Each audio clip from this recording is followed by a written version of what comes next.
Saxon Associates.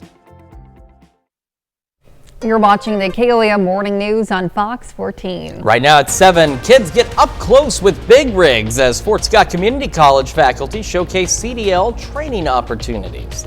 Also, downtown Joplin's Restaurant Week is in full swing, showcasing their locally owned restaurants. And some of us dealing with some fog, otherwise not a bad start to the day. Partly cloudy skies later and temperatures above normal on the horizon. A look at your forecast coming up. The 4 states' most watched news starts now. Good morning and welcome to the KOAM Morning News on Fox 14. I'm Elise Snowy. And I'm Chris Warner. It's just after 7 a.m. now on this Monday, September 29th. We've got October in just a couple of days. Hopefully you are ready, getting the fall decor ready. Got Lisa here. My goodness, Lori, I am so sorry. Where did that come from? I don't know where Lisa even came from. Lori's here though. She may leave after that. You may not be able to find out how these cookies are made. Well, she's got some amazing ginger snaps to make this morning as well, and some big rigs up in Fort Scott. Yes, young residents from the Kansas Renewal Institute in Fort Scott were able to get an introduction to the world of truck driving. KOAM's Kenny Foreman has more.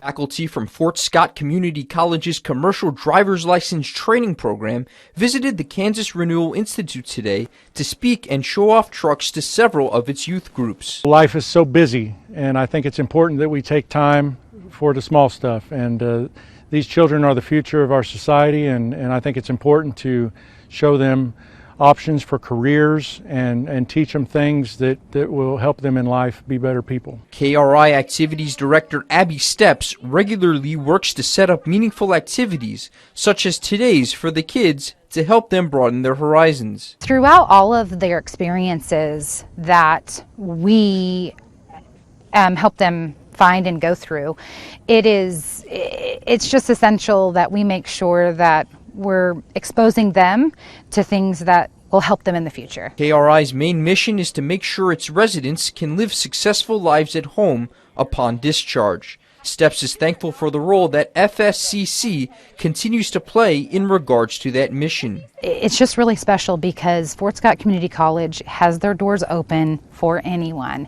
And our community, they especially want us to be a part of it, and so they really are truly the best. They really communicate well, and they want to be even more involved than they already are. Although it'll still be several more years before the kids are able to get behind the wheel, Hanley hopes he leaves some of them feeling inspired enough to one day want to obtain their CDL. I hope to see some of them in the near future. I told several of them, we're 3 blocks north of you here, so when you're done here, come see us. I'll teach you how to drive a truck. In Fort Scott, Kenny Foreman, KOAM News. Now, the Fort Scott CDL training program currently lasts 6 weeks and prepares students to get their CDL through classroom and hands-on instruction. Very cool and very important too. We need truck drivers out there. That's how stuff gets that's how this couch got here. All right. Yeah. That's how it got to where we got it from. That's how it got up here. We need those drivers, so very cool program indeed. And a very cool start to the day. Our temperatures overnight haven't been that bad. They've been pretty close to normal. Not right on par, but not that far off. It's our daytime highs that are cooking us out there. We're going to start with a live look from downtown Pittsburgh, where the sunrise looks fantastic. In fact, starting with clear skies from our camera there. Same from our camera at 7th and Rangeline. At least looking back to the east, skies are clear across the area, at least again, for some of us. MoDOT camera, 20th and Rangeline in Joplin, looking good as well as folks, again, continue to get the day started. However, some patchy fog. In fact, now denser fog. Chanute, Independence, Fredonia, Yates Center. You can see points in between. Dense fog out there. Below 1 mile of visibility in Chanute. Parsons, Iola, Yates Center, as I mentioned, are reduced as well. Eastern Benton County and around the Grand Lake area. Grove, Anderson, also with some patchy fog. Nowata, Veneta with some reduced visibilities as well. Same in Sedan. So just, it's kind of out there. It is patchy in nature, but you can see where we've got some denser fog, and we could have some dense fog outside of that as well. So slow down. Low beams, not your high beams. Fog lights if you've got them, and give yourself time to get where you're going and leave plenty of distance between you and the vehicle ahead of you. Now, once we get through the fog, we are looking at mostly clear to partly cloudy skies through the afternoon. We are dry. We do need more rain, but we don't have any on the short range here. And otherwise, temperatures remaining above normal. Now again, our overnight lows haven't been that far off. We're into the upper 50s for most of us. Still got some low 60s here and there. Neosho, Monette, for example, Iola sitting at 60. Same with Bonita.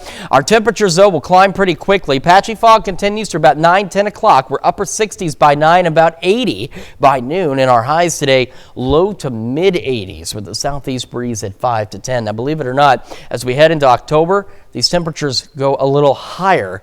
But we do have some possible relief on the way. We'll go over those details with you here in just a few more minutes. Elise? All right, Chris, thanks. Well, just after 1:30 Friday, I-49 traffic north of Carthage was delayed as a Harley-Davidson motorcycle crashed into the median. Carthage Fire and Mercy EMS rushed to the scene, and although life-saving measures were performed, the male did not survive. The southbound motorcycle lost control, traveled to the edge of the road, and struck a post, then continued into the median and crashed. Jasper County Coroner James Harrison tells KOAM Jacob Morby, a 41-year-old from Bonner Springs, Kansas, died on the scene. And the Guilty by Association truck show rolled into Joplin this past weekend, bringing with it one of the largest community events in the region.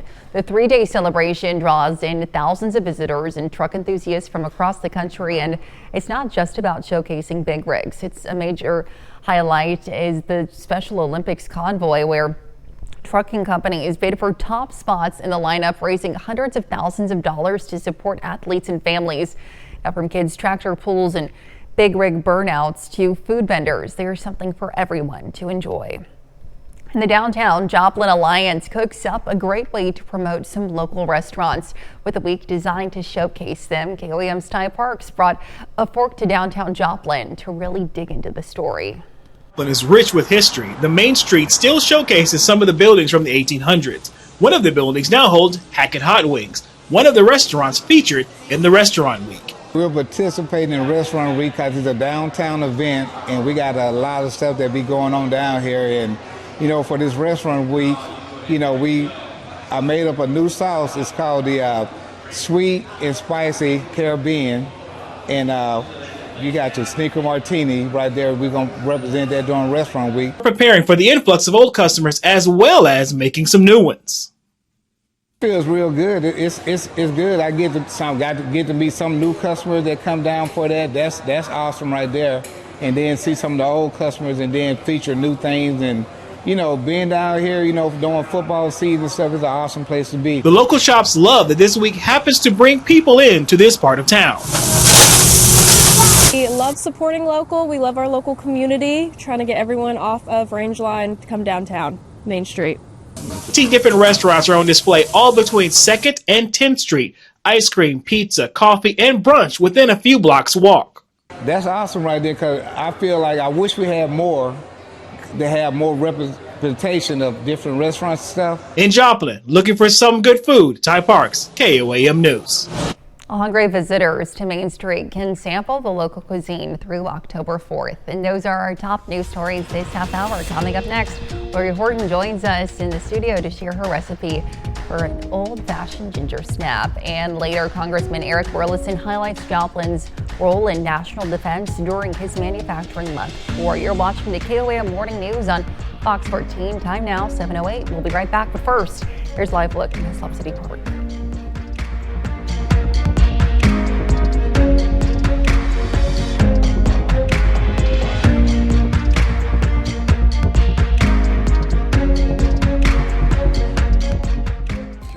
Learn how AbbVie could help you save. Welcome back. Lori Horton has been sharing with us her recipe for some old-fashioned ginger snaps this morning. Now, we've already mixed together our dry ingredients. What's the next step, Lori? Next step up, we're going to whip together those soft ingredients. Okay. And all I've got in my bowl right now is just a stick and a half of butter and some regular granulated sugar. I'm going to make a little bit of noise for a minute. We want to just get that a little bit fluffy before we add our molasses and our egg to that. So I've been mixing on it for a little bit, so I'm going to give it that last little whirl. Okay, we want to just make sure that that sugar kind of starts to incorporate in there. Yes. Creaming those together, pretty standard fare for a cookie recipe. So we're going to add into this 1/3 of a cup of our molasses. Okay. And you can see it's nice and thick. It's got that really good, strong, just just a very unique flavor. And we would ordinarily mix this a little bit, scrape our bowl down before we add that egg. We're gonna just cut a couple corners this morning. Go ahead and mix that in there. It can be done. And we're gonna whip that a little bit more, just on a low speed. Don't go crazy. We just wanna get them fully incorporated. It's nice when you have an angled bowl because you can really get into those corners without having to stop quite so much. What you're gonna end up with is a mixture that looks very much like whipped peanut butter. We've got a nice color to it. We'll pull that off a little bit. And all that's gonna do is really come together at about that same thickness. So, you know, it really looks sort of more like that, but you can smell those flavors. You can smell that molasses in there. So good. Now I'm going to start to go very slowly, little bit at a time, and incorporate those dry ingredients into this bowl. And I'm gonna do this by hand for the most part. If you have a stand mixer with a little more power behind it, you could absolutely do that. You still wanna do it in about at least 2 batches of your dry mix. But you definitely don't want to put this heavy of a load on your hand mixer. So we're going to just go gently and kind of lightly smush those dry ingredients in there as we work our way around. What we're going to end up with is a very dense dough. So you'll be able to, once we have all of those dry ingredients mixed in there, really pick this dough up without it sticking to your hands or your gloves. It's going to be very thick. It makes it come out so soft. That baking soda that we added in there in the beginning is going to give us a nice puff the cookie as it bakes, but it's also going to level out and give us a good crisp outside with crackle, a soft, chewy inside. So I'm going to continue working this dry mix in, and when we come back, we'll show you just exactly how dense that gets. And then, as you guys know, I never do anything plain. So we'll have that final little sparkly step to add to that outside to make these just really fancy. All right, sounds like a plan, Lori. Thanks. We'll be right back.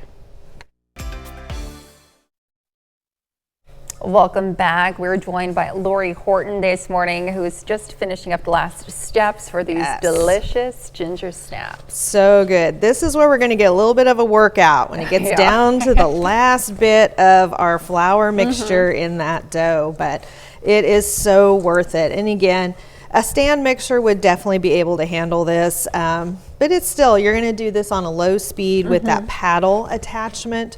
Definitely not a whisk. So once we've got this done, as you'll see, it is very, very dense, very, very stiff. You can see it really stays on my spatula there. So we're going to kind of do our final step here before we throw these in the oven. And I'm just going to get some gloves on here because I'm going to handle that dough. You can use kind of any size of cookie scoop that you want. I've got what I'd consider kind of a medium. Kind of just perfect size. It really does. It kind of fits in the palm of your hand that way. Always a good size for, especially a type of cookie that's going to spread a little bit and stay a little flat. So we're going to get just a nice leveled scoop on that. I'm going to set it down here, and what I've got in this container is a little bit of granulated sugar. And we're going to add to that, if you'll put just a little dash in there, a little sprinkle. That is our left of our ginger. Boom. That very, very gingerly amount for the ginger. I was like, oh no. We're going to shake it up just a little bit because we basically want to coat that sugar with a little bit of the dry ginger. And we're going to take our little scoop of dough and throw that in that container. And then you want to coat it completely. So I'm going to flip it from side to side. Think of it like a snickerdoodle. You really want to get that on there. Now, this is just regular granulated sugar, which you can absolutely use, and it's going to taste so good. If you look at the ones that I baked yesterday, you can really see the sugar on there. I actually used a larger grain crystal sugar. So it comes out with that little bit of crunch. You can even use colors of sugar in the crystal sugar. Pretty. They're kind of a gold and silver, give it a little bit of sparkle. So you get the same flavor profile with those. It doesn't really matter if you have the granulated sugar in the cabinet and that's all, and you don't want to get out and get anything different just for that it still works great and they're gonna taste awesome. But you just want that little bit extra pop of ginger to the outside as well as the sugar as they do, because they, again, like you said, with the crackle, it just makes it a little bit pretty. So good, yes. You're gonna bake these on parchment paper. That's a very important step, and give them a couple inches between, because as you can see, this is the size scoop that I used, and this is the size that the cookie comes out. So give yourself a little room between, otherwise you get this little flat edge like this one here that I got too close. They still taste delicious, but they're not quite so perfect. When they come out, they'll have a nice dark bottom. That molasses really crisps up a little bit. Great, but they keep so well, and they still have that nice chewy middle. Yes. And I will give you the tip that my grandma always used when she stored ginger snaps. Put them in a sealed container and put a slice of bread in there. It will pull that moisture from the bread and keep them so nice and soft. Perfect use for those heels that the kids don't like to eat. Absolutely. Well, a fantastic tip and a fantastic recipe. Lori, as always, thanks so much for being with us. We'll be right back. Museum.org.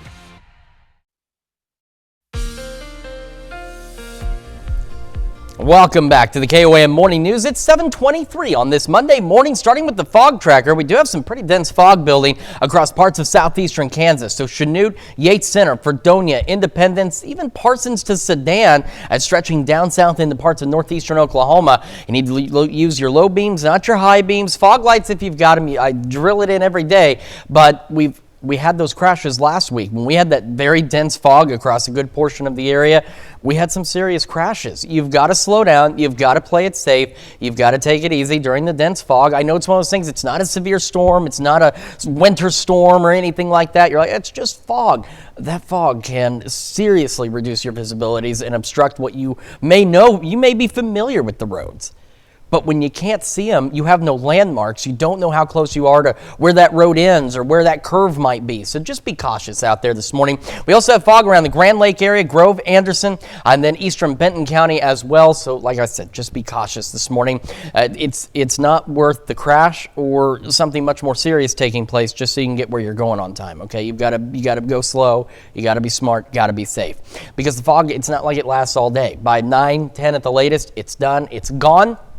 And it's better to arrive a couple of minutes late than not at all. And once we get past that fog, though, we've got mostly clear to partly cloudy skies as we head through the afternoon and evening. Overnight, clouds will begin to thicken up, and we're going to start to go mostly cloudy as we head towards sunrise on Tuesday. Future track still showing maybe a sprinkle or two, so don't be surprised if you get a couple of raindrops on your windshield. But the overall chances of any rain tomorrow are less than 5%. We'll just be mostly cloudy and still well above normal. As we head overnight, skies begin to clear, and then Wednesday looks a lot like today, where we're going to have that mix of mostly clear to partly cloudy skies out there, and otherwise just temperatures continuing to remain warm.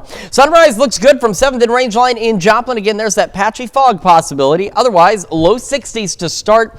Look how quickly we warm up. Upper 70s by 11 o'clock this morning. As we roll into the afternoon, temperatures today low mid 80s out there. Again, with that mix of mostly clear to partly cloudy skies and a southeast breeze at around 5 to 10 miles an hour.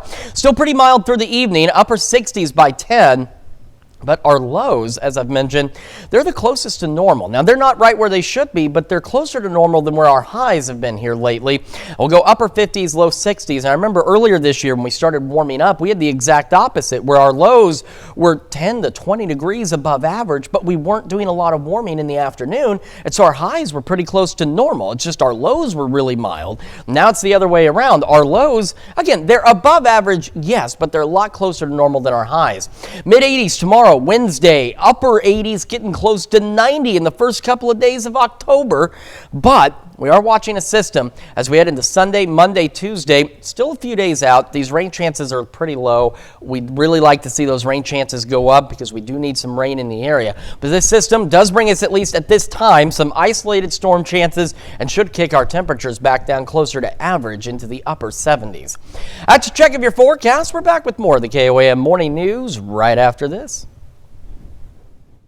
City of Pittsburgh. The 4 states' most watched news starts now. Welcome back to the KOAM Morning News on Fox 14. It's currently 7:29. I'm Elise Snowy. Missouri Congressman Eric Burleson kicked off National Manufacturing Month by touring local companies, Eagle Pitcher and Ducommon. He capped it off with lunch at Missouri Southern State University alongside students and community leaders. Burleson, who chairs the House Subcommittee on Economic Growth, Energy Policy, and Regulatory Affairs, says Joplin's manufacturing sector plays a vital role in U.S. security, with local companies producing components for defense systems like Israel's Iron Dome. The Iron Dome would not exist if it weren't for people in my district in Joplin, Missouri, who are manufacturing components for the Iron Dome. Whenever I'm talking to somebody who's building a or anybody in the DoD who's working on a Tomahawk helicopter, or someone who's working on the Artemis rocket, or I would say that project is not possible if it weren't for the amazing people in Joplin, Missouri. When the House returns to session on October 7th, Burleson says he will continue pushing to rein in government spending as the House-passed budget measure remains stalled in the Senate. And some Joplin residents gathered at the Joplin Avenue Coffee Company to share stories from local history and Ozarks folklore. The event, called the Joplin Story Swap, gave participants a chance to swap tales, enjoy coffee, and connect with the community. Organizers plan to meet every third Sunday of the month, encouraging anyone to join, whether to tell a story or to listen. This is a group of people that are interested in all kinds of storytelling. We're interested in everything from fairy tales to Joplin history. It's very, very broad, and we're all interested in sharing our stories and finding audiences and encouraging people to learn how to, be better at storytelling. Now, the group hopes to make it a regular gathering, giving everyone a chance to tell a story, listen, and connect with the community over a cup of coffee. And the Neosho National Fish Hatchery opened its gates to senior citizens and individuals with disabilities for a special fishing derby Friday. The derby served as one of 4 annual events designed to make outdoor recreation more accessible to the community. The event offered a comfortable and easy fishing experience for those who may not have access to traditional fishing spots. And a Carl Junction tradition returns for its 28th year. The Carl Junction Bluegrass Festival returned with a lineup including Living on the Edge Band, Borderline Bluegrass, and more. The car show makes its return this year and raised money for the local shop with the COP program. The event also included more than 100 vendors and a kids area and petting zoo. Well, families in Newton County had the chance to enjoy a full day of fun while supporting education. The festival raises money for Neosho Christian School and featured activities the whole family can enjoy. Admissions were just $10 per car, making it an affordable way to spend the day together while giving back to the community. I think this brings together the community and helps us focus on good causes for the community. Our mission and effort at Neosho Christian Schools serves the community, and this is a great way for the community to help give back. And the walk to an Alzheimer's took place at Gorilla Village in Pittsburgh over the weekend. More than 100 people took part in the walk, including researcher and former SAK president Matthew Taylor. KOAM's very own Tanya Bach was the MC for the event, and the event raises money for Alzheimer's research and breakthroughs. It's exciting to be here and be where I grew up and to see that this disease affects people all over the world, and it's just great to be here and see that there are people that are taking advocacy roles, that are working towards the elimination of this disease. Let's take it over now to Chris for a quick look at your forecast. Yeah, we've got a pretty nice sunrise out there, as you can see from our camera in downtown Pittsburgh. Looking good so far. Same from our camera at 7th and Rangeline in Joplin as we continue to get this day started. Clear skies to the east. MoDOT camera 20th and Rangeline in Joplin also looking good this morning, but we do have some dense fog into parts of southeast Kansas. So Yates Center, Chanute, Fredonia, Independence, Sedan, Parsons, all with reduced visibility. Chanute just under a mile. So you need to make sure you're slowing down. Low beams, not your high beams. Fog lights if if you've got them, and just give yourself time to get where you're going. It's all right if you're a little bit late, because last week we had that very dense fog with zero visibilities across the wide portion of the area, and we had crashes as a result of that. You may be familiar with the road you take every day, but when you can't see it, you have no landmarks. You don't know where that curve is or where it's going to end. So just be cautious out there this morning. We also have some patchy fog around the Grand Lake area. Once that burns off, though, we'll have mostly clear to partly cloudy skies as we roll through the day today. We will be dry and we will be warm. Temperatures to start the day, fairly seasonable. Not exactly where they should be, but pretty close. A little cooler in Parsons, sitting at 54 degrees. Most of us into the upper 50s. Have some low 60s. Warmer spots, Stockton and Yates Center, both at 61. Fog continues through 9-10 at the latest. We'll go upper 60s by 9, about 80 by noon. At our highs today, low to mid 80s with that southeast breeze at 5 to 10 miles an hour. The temperatures will continue to climb, believe it or not, as we head into October, but there may be some relief on the way. We'll go over those details with you in just a few more minutes. Elise? All right, Chris, thanks. Well, a pastime activity may lead to cognitive benefits. Recent findings published in the Social Science and Medicine Journal find that volunteering can actually slow down cognitive decline. Fox News correspondent Connor Hansen has more from New York. Helping others might do more for you than you think. A recent study found that volunteering is associated with slowing down cognitive decline. When they stopped or reduced their levels of helping behaviors, that actually sped up the pace of cognitive aging. Researchers looked at more than 30,000 American adults over 2 decades. During that time, individuals who formally volunteered or informally assisted family and friends outside the home had a 15 to 20% drop in cognitive decline, though the benefit was observed in those who devoted 100 to 200 annual hours of assisting others. About 2 to 4 weekly hours of helping, which can seem like a lot, but you can sort of compare that number to how many hours older people on average spend in front of screens. According to experts, 1 in 3 older Americans participate in scheduled volunteering, but the cognitive benefits go beyond a formal setting. Caring for a friend's child, cutting someone's lawn, or even preparing a family member's taxes all count towards informal volunteering. So as long as the behavior leads to meaningful social connections, we believe any type of helping behavior, whether it be formal volunteering or informal helping, can lead to better cognitive outcomes.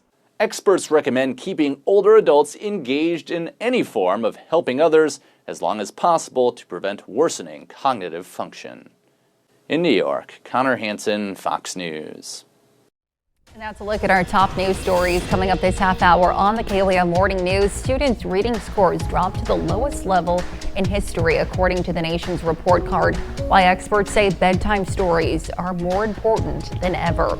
We'll be right back. Time now 7:37. But first, here's a live look from Heslop City Park.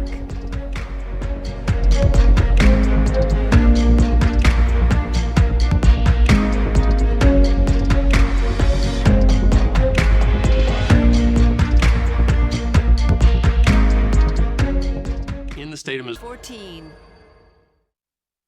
Well, September is National Literacy Month. It's the perfect time to introduce children to tools that foster early literacy skills and develop their love of reading. Fox's Anna Epiopoulos has more on the benefits for the youngest readers. Reading a bedtime story to your child is a tradition that goes beyond bonding time. Not only sparking their love for reading, it can also play a vital role in their long-term success. By age 3, 85% of brain development is complete. So waiting until school to start a love of reading is too late. Melissa Tigas, the vice president of strategic initiatives at Cottage Door Press, says early reading leads to academic success, improved mental health, longer life expectancy, and more. There's vocabulary growth, the stimulation of creativity and imagination. Children that are read to from birth tend to have exposure to 1 million more words than children who are not read to from birth. Developing reading skills is more crucial than ever, with the recently released Nation's report card showing a decline in reading proficiency. It shows students' reading scores dropping to the lowest level in history. And some educators point to increased screen time, shortened attention spans, and a decline in reading longer form content as contributing factors. The amount of people people reading aloud to their kids, and kids reading for pleasure has dropped substantially. And to help foster a love of reading, Tiga suggests starting as early as birth and cultivating reading habits throughout early childhood. The first couple of years, it's just more about engaging with them and reading to them so that they can hear this language. By 3 or 4, giving them some independent reading time, giving them books that are at their level, letting them go to the library and pick out what they want to read. As they get older, it can become more difficult to get them to put down the screens and pick up a book. But Tigas reminds parents not all screens equal wasted screen time. There are ways to use technology in a way that is beneficial, and these kids are part of this more, technologically advanced generation. And we, again, have to kind of meet them where they're at and find tools that help bridge the gap between the old and the new. Tigas encourages parents to model behavior and remember any reading is learning. Not worrying so much about what they're reading, just that they are reading. Anna Eliopoulos, Fox News. Very, very interesting, Right. and It's so important, unfortunate. yeah. Very, very important to do with that extra reading, because as you showed, those reading scores are dropping out there. So we got to get kids in front of more books. Absolutely, certainly do. We'll have another look at the forecast, but now let's take a look at the market prices before the opening bell.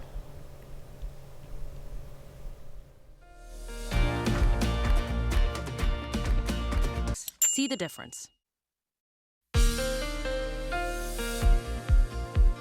Welcome back to the KOAM Morning News. 7:44 coming up on 7:45 on this Monday morning. And again, some dense fog across parts of southeastern Kansas. Yates Center, Chanute, Independence, Fredonia, Sedan, Parsons, Iola. Just some of the communities into this dense fog, and some of these visibilities could be at 0. So even though Chanute's at half a mile, which is not much better than 0, you got to slow down. Low beams, not your high beams. Fog lights if you've got them. Remember, just because you know the route you're taking, when you have no landmarks and no visibility, you're not going to know exactly where that curve is or where that road might come to an end. And it's what resulted in some crashes last week with that dense fog. When folks were not slowing down, they weren't watching out, they weren't being careful. You got to do that as we head out this morning. Some light fog around the Grand Lake area and some denser fog into parts of eastern Benton County this morning as well. And once the fog burns off, we are looking at a pretty decent day. It's going to be above normal for our temperatures, but still have to be, it's still going to be a decent day. So if there's some things you didn't get done over the summer, you got some more time to get those projects done out there. We'll be mostly clear to partly cloudy as we head through the afternoon. Unfortunately, we are dry, and of course that unfortunately comes as the fact that we still have some drought conditions in parts of the area. So even though we've had some rain, we need more, and we just don't have any on the horizon. Now overnight and towards sunrise tomorrow, clouds will begin to thicken up. We're looking at mostly cloudy skies through our Tuesday, and again, future track hinting at maybe a sprinkle or two. So if you get a couple of raindrops on your windshield, don't be surprised, but the overall rain chances for tomorrow are less than 5%. It's just going to be mostly cloudy, and still temperatures well above average. Overnight Tuesday into Wednesday, skies will begin to clear out again. We're partly cloudy. And as we go through Wednesday, our Wednesday looks a lot like today. A mix of mostly clear to partly cloudy skies. Will be dry, and we will continue to remain quite warm. In fact, our temperatures, so Wednesday, of course, first day of October, and our temperatures will actually warm up in the first couple of days of October as well. So here's what we got through the morning. Again, some of that patchy fog hanging on through 9, maybe 10 at the latest. Otherwise, low 60s to start, upper 70s by 11. You can see right now, skies are pretty clear, but those clouds will begin working in the next hour or so and start bringing us those partly cloudy skies across the region. We'll go into the low to mid 80s today, southeast winds 5 to 10, so definitely above normal out there. Our lows, and I think I mentioned this before, is our, at the beginning, I think it was, of summer, we had where our temperatures, our high temperatures were pretty close to average, but our lows were 15, almost 20 degrees above normal for like 2 weeks straight. But we didn't do a lot of warming in the afternoon. Now it's the opposite. Our lows, while they're not right at normal, are pretty close to, but our daytime highs are climbing on us. We'll go upper 50s, low 60s tonight. Could get some isolated patchy fog as we head toward tomorrow morning as well. Mid 80s again tomorrow into Wednesday. Upper 80s getting close to 90 for some of us as we head to Thursday and Friday. Saturday still warm. We have a system at the beginning of next week.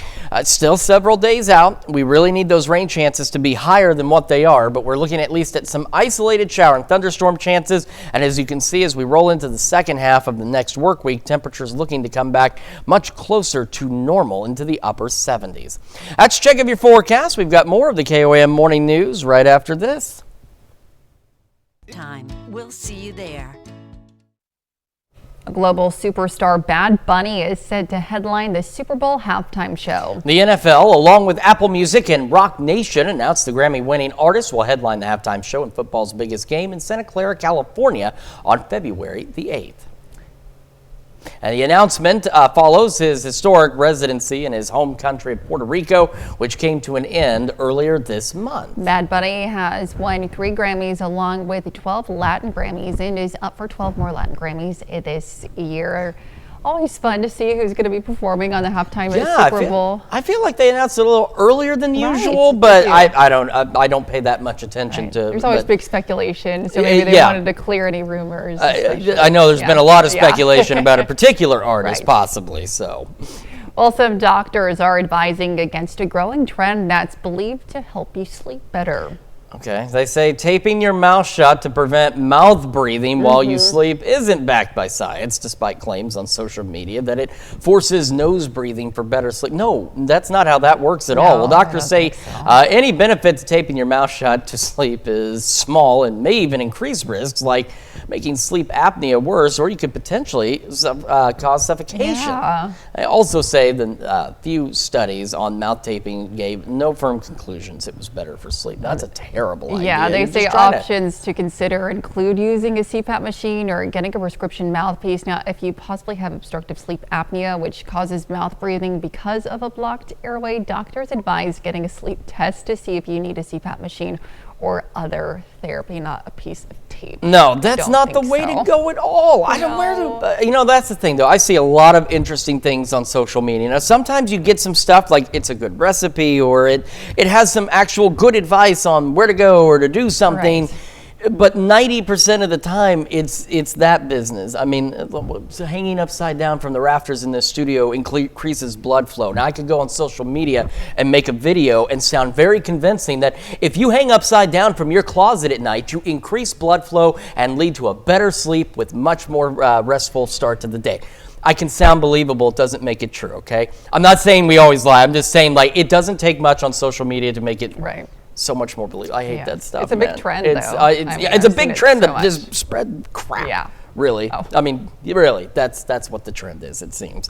Well, the trend we have is continuing for some fog across the area. You can see parts of southeast Kansas, pretty dense fog out there. Yates Center, Chanute, Fredonia, Independence, Parsons, Sedan, all with reduced visibilities, including Iola, some light fog around the Grand Lake area, and some denser fog eastern Benton County. So, again, low beams, not your high beams, fog lights if you've got them. Now, once that fog burns off, we are looking at a mix of mostly clear to partly cloudy skies through the afternoon today. Clouds increasing into our Tuesday, and our temperatures remaining above average. As we start, low 60s out there for some of us. Some of that fog should be done 9-10 at the latest. Look how quickly we warm up, though. Upper 70s by 11 o'clock.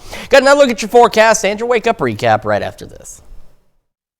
Hey, well, this is your wake-up recap for September 29th. The top stories to start your day. A deadly motorcycle crash on I-49 north of Carthage claims the life of a 41-year-old Kansas man Friday afternoon. Jacob Morby from Bonner Springs lost control of his Harley-Davidson and crashed into the median. Despite life-saving efforts from first responders, he died at the scene. And the Guilty by Association Truck Show took over Joplin this past weekend, transforming the city into the region's biggest community celebration. But the heart of the event beats strongest during the Special Olympics convoy, where trucking companies bid for prime positions and raise hundreds of thousands of dollars to support athletes and their families. This event had something for everyone while making a lasting impact on the community. And Joplin's manufacturing companies take center stage as Congressman Eric Burleson showcased their contributions to national defense. Burleson toured facilities during National Manufacturing Month, highlighting how these local firms produce components for critical defense systems. And that's a check of today's Wake Up Recap. And again, some dense fog parts of southeast Kansas this morning. After that burns off, a mix of mostly clear to partly cloudy skies. Temperatures above normal, low to mid 80s with a southeast breeze 5 to 10 miles an hour. Into the evening, still partly cloudy. Overnight, upper 50s, low 60s, calm winds, and maybe some patchy fog to start our Tuesday. Mostly cloudy skies, mid 80s through Wednesday, so October the 1st, and then the 2nd and 3rd, upper 80s near 90. We're watching a system next week, brings us some isolated rain chances, but also should bring our temperatures back down to normal by the second half of next week. All right, well, a Wisconsin man is about to set off on a 3,000-mile bike ride for charity. Perry Kuznar will gear up in San Diego, then ride cross country all the way to St. Augustine, Florida. He's asking folks to donate a penny a mile, which comes out to $30 for the trip per person. The fundraising effort aims to benefit several local causes, including addiction support programs and programs for the homeless. Kuznar will start the ride on October 3rd with the hope to finish in roughly 2 months. Very impressive and indeed great cause. Yeah, and he's got a great ride for the journey as well. Well, thank you all so much for joining us this morning. We'll be back with more news and weather today at noon. Have a great rest of your morning.